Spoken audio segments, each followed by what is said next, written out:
Gemini 21, a labour demonstration. Workers going on strike because they perceive themselves to be treated unfairly. And where there is unfairness, when there is injustice, we all feel this rebelliousness inside. There's this sense of wanting to bring down the oppressor because what's not fair is wrong. We need to stop it. It's interesting because we've all got this sense of birthright to justice. Where ever have we seen justice? Where does it exist? Not in the family, not in politics, not in economics. Where? Where have you ever seen justice? I haven't. Never seen it. Most assuredly, it's not present within the current New Age spiritual groups. They're worse than ever anything I encountered before joining them. A tremendous disappointment. In business, there's justice if it's legislated. If the government tells you to be fair, then you're fair, but only then. In politics, it's an absurd idea. There's no justice in the world. So why have we got this sense of it's our birthright, everything's wrong if it's not fair? It's a very interesting paradox, I find. And it promotes violence within us. The non-existence of something that has never existed promotes violence within us. It's really fascinating, isn't it?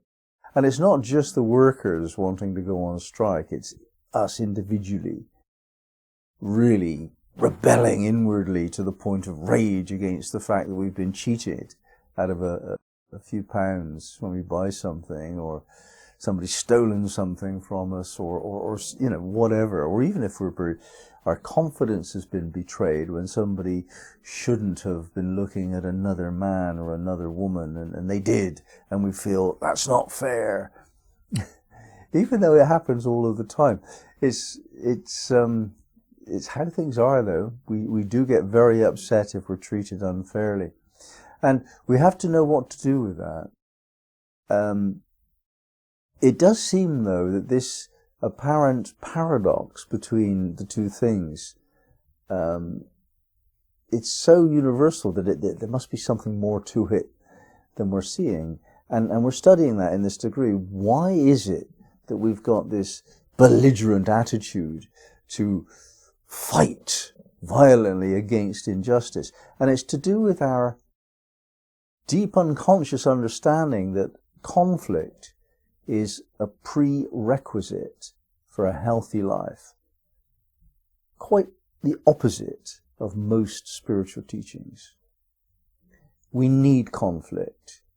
We want conflict. We yearn for conflict, and we create conflict. It's observable. That's what we do. And for anybody to teach us that it's not appropriate, it's wrong to do that, is bound to create within us a falseness of being. We cannot live harmoniously. We don't. We won't. So to pretend that we should, and we're bad because we don't, is a very bad form of teaching. It borders on black magic, really. If you think it through, the people that are telling us to do something that we will never ever be able to do, why are they doing that? What's their purpose in making us feel guilty? And the Roman Catholic Church has been the best example of this on the planet. Every time I find a client whose problem is guilt, I just say, "Oh, you're Roman Catholic, are you?" And they say, "Oh yeah, how did you know?" And there's nothing quite as damaging, I don't think, as guilt and shame and this sense of I'm not okay that's been bullied into us. It's not only the Catholic Church, but they're the worst that I've come across. So why do we want conflict? What's it for? And the answer is that without the friction that comes and is expressed as conflict, we cannot develop in consciousness. It just won't happen. That's what it's for. When there is conflict, both parties have to raise themselves into a higher level of consciousness to resolve the conflict. A conflict must be temporary. We cannot stay at war indefinitely. It uses up all of our resources. It uses up our emotional resources. It does horrible things to people we love. We cannot stay in any prolonged sense of conflict. But it is equally true to say that we can't stay in any prolonged period of peace either. These two energies are in vibration. They're oscillating. And you won't find a place of permanent peace, nor would you want it. It doesn't do anything. We're alive, therefore we're into growth. Now you look at the plant kingdom and the animal kingdom, and that's what they do. The older they get bigger in size. We don't do that. We get bigger in consciousness. Because we're alive, we want to grow in consciousness. It's unavoidable. So we can't grow in consciousness without conflict. We have to examine the difference between what we think, what we want, what we are on the one hand, and what something else is, thinks, wants on the other. Because as you expand, how would you ever stop unless something is the opposite to stop you? And if you expand without stopping, well, then what does that mean? It's nonsense, you know. There are boundaries to reality, and that boundary that you feel is where you notice conflict.